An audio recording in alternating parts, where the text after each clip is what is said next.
Warahmatullahi wabarakatuh. Waalaikumsalam warahmatullahi Waalaikumsalam warahmatullahi wabarakatuh. Saya moderator dari kelompok 5 akan memimpin jalannya presentasi hari ini.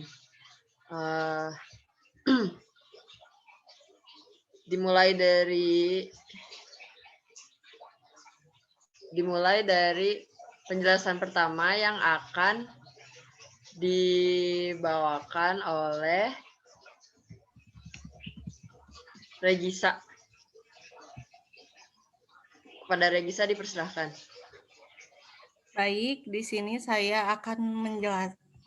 Sebelumnya terima kasih kepada moderator. Di sini saya akan menjelaskan tentang silabus. Istilah silabus digunakan untuk menyebutkan suatu produk pengembangan kurikulum berupa penjabaran lebih lanjut dari standar kompetensi dasar yang ingin dicapai, dan pokok-pokok uraian materi yang perlu dipelajari siswa dalam rangkaian pencapaian standar kompetensi dan kompetensi dasar. Selanjutnya, silabus di dalam KTSP atau kurikulum tingkat satuan pelajaran. Menurut Badan Standar Nasional, silabus adalah rencana pembelajaran pada suatu dan atau kelompok mata pelajaran tertentu yang mencakup standar kompetensi dasar, materi pokok atau pembelajaran, kegiatan pembelajaran, indikator pencapaian, kompetensi untuk penilaian, alokasi waktu, dan sumber belajar.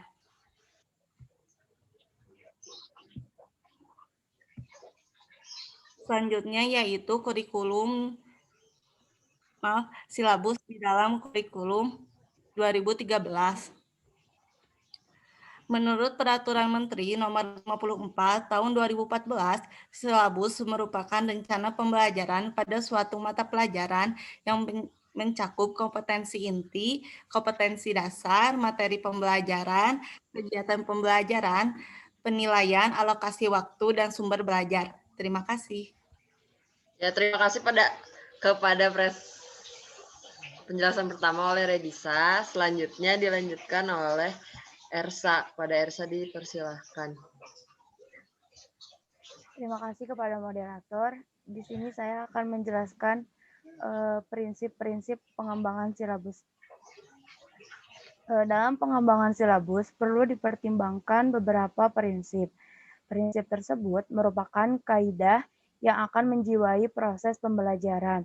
Terdapat beberapa prinsip yang harus dijadikan dasar dalam pengembangan silabus. Di antaranya, yang pertama, yaitu ilmiah. Keseluruhan materi dan kegiatan yang menjadi muatan dalam silabus harus benar dan dapat dipertanggungjawabkan secara keilmuannya. Yang kedua ada relevan. Cakupan, kedalaman, tingkat kesukaran, dan urutan penyajian materi dalam silabus sesuai dengan tingkat perkembangan fisik, intelektual, sosial, emosional, dan juga spiritual dari peserta didik. Yang ketiga ada sistematis. Komponen-komponen silabus yang saling berhubungan secara fungsional dalam mencapai kompetensi. Yang keempat ada konsisten. Adanya hubungan yang konsisten antara kompetensi dasar, indikator, materi pembelajaran, kegiatan pembelajaran, sumber belajar, dan juga sistem penilaian. Yang kelima ada memadai. Cakupan indikator, materi pembelajaran atau materi pokok, kegiatan pembelajaran, sumber belajar, dan sistem penilaian cukup untuk menunjang pencapaian kompetensi dasar. Yang keenam ada aktual dan kontekstual. Cakupan indikator, materi pokok atau materi pembelajaran, kegiatan pembelajaran, sumber belajar, dan sistem penilaian memperhatikan perkembangan ilmu, teknologi, dan seni mutakhir dalam kehidupan nyata dan peristiwa yang terjadi. Yang ketujuh, ada fleksibel. Keseluruhan komponen silabus dapat mengakomodasi keragaman peserta didik, pendidik, dan serta dinamika perubahan yang terjadi di sekolah dan juga tuntutan masyarakat. Yang kedelapan, yaitu menyeluruh. Komponen silabus mencakup keseluruhan ranah kompetensi, baik itu kognitif, afektif, maupun psikomotor. Terima kasih.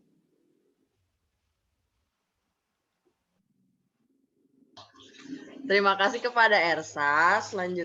Materi selanjutnya akan dijelaskan oleh Salsabila. Kepada Salsabila dipersilahkan. Terima kasih kepada moderator. Di sini saya akan menjelaskan tentang komponen dan pengembangan silabus KTSP. Silabus memuat sekurang-kurangnya komponen-komponen sebagai berikut. Yang pertama, ada identitas silabus, yaitu dalam komponen identitas ini ada nama kelas, nama sekolah, nama mata pelajaran, nama kelas, dan semester. Terus yang kedua, ada standar kompetensi. Di sini, komponen standar kompetensi yang perlu dikaji adalah standar kompetensi antar mata pelajaran yang bersangkutan dengan memperhatikan hal-hal berikut. Yang pertama, ada urutan berdasarkan hierarki konsep disiplin ilmu dan atau tingkat kesulitan materi. Yang kedua, ada keterkaitan antara standar kompetensi dan kompetensi dasar dalam mata pelajaran. Yang ketiga, ada ketertarikan standar kompetensi dan kompetensi dasar antar mata pelajaran. Yang ketiga, ada kompetensi dasar. Pada komponen kompetensi dasar ini, yang perlu dikaji adalah urutan. Yang pertama, adanya urutan berdasarkan hierarki konsep disiplin ilmu dan atau tingkat kesulitan materi. Yang kedua, ada keterkaitan antara standar kompetensi dan kompetensi dasar dalam mata pelajaran. Yang ketiga, ada keterkaitan standar kompetensi dan kompetensi dasar antar mata pelajaran. Yang keempat, ada materi pokok atau pembelajaran. Pada komponen ini, materi pokok atau pembelajaran yang dilakukan adalah mengidentifikasi materi pokok dengan mempertimbangkan yang pertama, ada tingkat perkembangan fisik, intelektual, emosional, sosial, dan spiritual peserta didik. Yang kedua, ada kebermanfaatan bagi peserta didik. Yang ketiga, ada struktur keilmuan. Yang keempat, ada kedalaman dan keluasan materi. Yang kelima, ada relevansi dengan kebutuhan siswa peserta didik dan tuntutan lingkungan. Yang kelima, ada kegiatan pembelajaran. Pada komponen ini, kegiatan pembelajaran yang perlu diperhatikan adalah sebagai berikut. Yang pertama, ada pendekatan pembelajaran yang bervariasi dan mengaktifkan peserta didik. Yang kedua, ada pengalaman belajar, memuat kecakapan hidup yang perlu dikuasai peserta didik. Dan yang terakhir, ada rumusannya mencerminkan pengelolaan pengalaman belajar peserta didik. Terus yang keenam, ada indikator. Pada komponen indikator ini yang perlu diperhatikan, yang pertama adalah indikator merupakan pembelajaran dari kompetensi dasar yang menunjukkan tanda-tanda, perbuatan, dan atau respon yang dilakukan atau ditampilkan oleh peserta didik. Yang kedua, indikator dikembangkan sesuai dengan karakteristik satuan pendidikan, potensi daerah, dan peserta didik. Yang keempat, ada rumusan indikator menggunakan rumusan kerja operasional yang terukur dan atau dapat diobservasi. Yang keempat, ada indikator digunakan sebagai dasar untuk menyusun alat penilaian. Selanjutnya, yang ketujuh ada penilaian. Penilaian dilakukan dengan menggunakan tes dan non-tes dalam bentuk tertulis maupun lisan. Pengamatan kinerja, sikap, penilaian hasil karya berupa proyek satu produk atau produk, penggunaan portofolio, penilaian diri, dan lain-lain. Jenis penilaian yang dipilih tergantung pada rumusan indikatornya. Yang ke-8 ada alokasi waktu. Pada komponen alokasi waktu ini yang perlu dipertimbangkan, yang pertama ada penentuan alokasi waktu pada setiap kompetensi dasar didasarkan dengan jumlah minggu efektif dan alokasi waktu mata pelajaran per minggu dengan mempertimbangkan jumlah kompetensi dasar, keluasan, kedalaman, tingkat kesulitan, dan tingkat kepentingan kompetensi dasar. Yang kedua, ada alokasi waktu yang dicantumkan dalam silabus merupakan perkiraan waktu yang dibutuhkan oleh peserta didik untuk menguasai konsep dasar. Yang terakhir ke-9, ada sumber belajar. Sumber belajar merupakan segala sesuatu yang diperlukan dalam kegiatan pembelajaran yang dapat berupa buku, buku teks, media cetak, media elektronik, narasumber, lingkungan, dan lain sebagainya. Terima kasih. Terima kasih kepada Saudari Salsabila. Selanjutnya, materi akan dijelaskan oleh saya sendiri tentang komponen dan pengembangan silabus kurikulum 2013 menurut Permendikbud nomor 65 tahun 2013. Minimal harus ada komponen. Pertama, ada identitas mata pelajaran, tapi tidak dikhususkan untuk sekolah dasar, hanya tingkat sekolah tinggi seperti SMP dan SMA saja untuk identitas mata pelajaran. Yang kedua, ada identitas sekolah, meliputi nama satuan pendidikan atau nama sekolah dan kelas. Yang ketiga, ada komponen inti, kompetensi inti, yaitu suatu deskripsi secara kategorial tentang kompetensi pada ranah sikap, pengetahuan, dan keterampilan yang harus dipelajari untuk dikuasai setiap peserta didik pada suatu tingkat atau jenjang sekolah, kelas, dan mata pelajaran. Yang keempat, ada kompetensi dasar, yaitu kemampuan spesifik yang meliputi aspek sikap, pengetahuan, dan keterampilan yang terkait muatan atau mata pelajaran.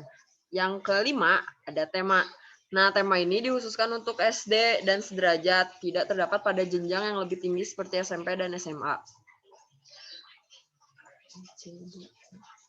Yang keenam, ada materi pokok. Materi pokok ini berisi fakta, konsep, prinsip, serta prosedur-prosedur yang terkait dan sesuai, kemudian dituliskan melalui wujud butir-butir sehingga bersesuai dengan rumusan indikator pencapaian kompetensi yang tadi sudah disebutkan. Yang ketujuh, ada pembelajaran.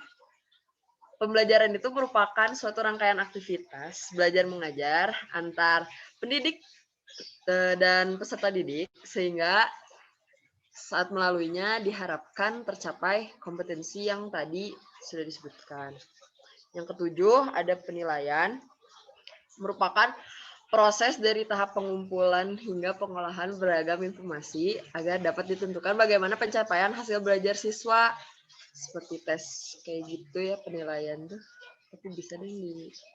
Yang kedelapan, ada alokasi waktu. Nah, waktu yang dialokasikan haruslah sesuai dengan total atau jumlah jam pelajaran dalam struktur kurikulum 2013 sekolah yang bersangkutan dalam kurun waktu 1 semester atau 1 tahun. Yang ke-10 ada sumber belajar, di mana diharapkan bahwa untuk pelaksanaan pembelajaran untuk implementasi kurikulum 2013 dapat bervariasi, misalnya dalam bentuk buku, media cetak, dan media elektronik atau multimedia atau alam sekitar yang sumber belajarnya relevan.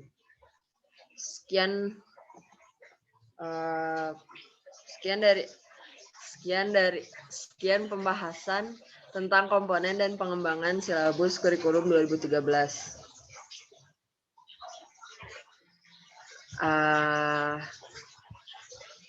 Presentasinya juga sih. Presentasinya dicukupkan. Maaf bila ada salah kata dan tadi slide-nya lupa untuk dipindahkan. Jika ada yang ingin bertanya, dipersilahkan.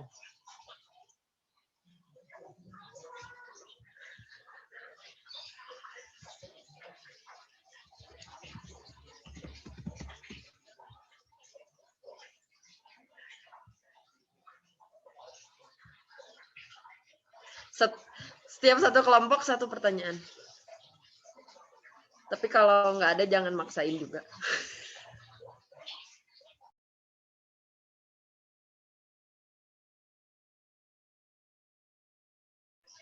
Dipersilahkan.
Oh iya, untuk contoh silabusnya sebentar.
Ya, ini contoh silabusnya kelas 2, tema 3.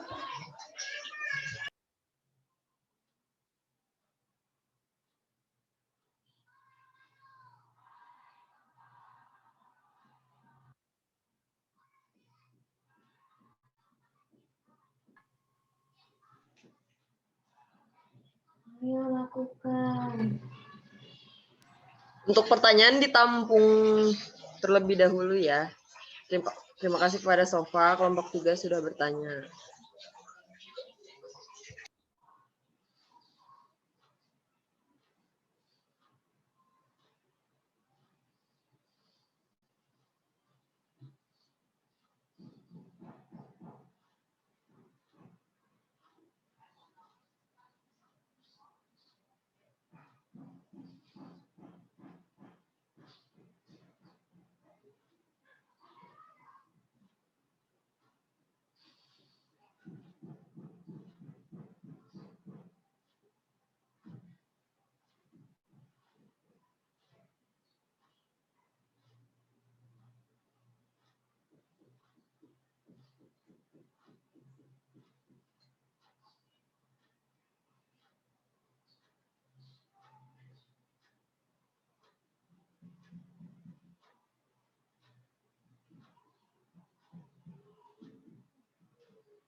Di sini saya akan menjelaskan silabusnya.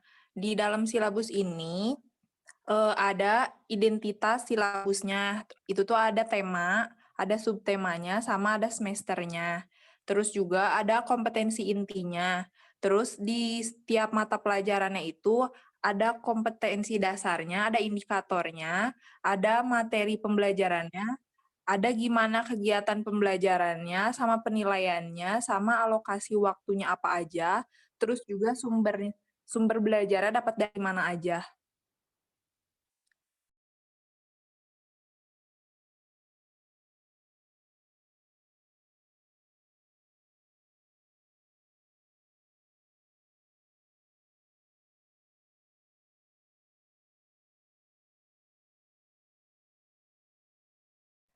Dan ini contoh silabus kelas 2, tema 3, pokoknya ada di semester 1, ini tema 3, tugasku sehari-hari, subtema 1, tugasku sehari-hari di rumah.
Saya di sini akan menjawab pertanyaan dari Saudari Sofa. Perbedaan apa yang membedakan antara silabus dengan RPP? Silabus dibuat untuk 1 semester, sedangkan RPP dibuat untuk tiap 1 pertemuan atau 1 bab pembelajaran. Terus dalam silabus tidak ada langkah-langkah pembelajaran, sementara dalam RPP terdapat langkah-langkah pembelajaran. Tujuannya hampir sama untuk membuat pembelajaran yang lebih terstruktur dengan menjadikan standar kompetensi dasar sebagai patokan.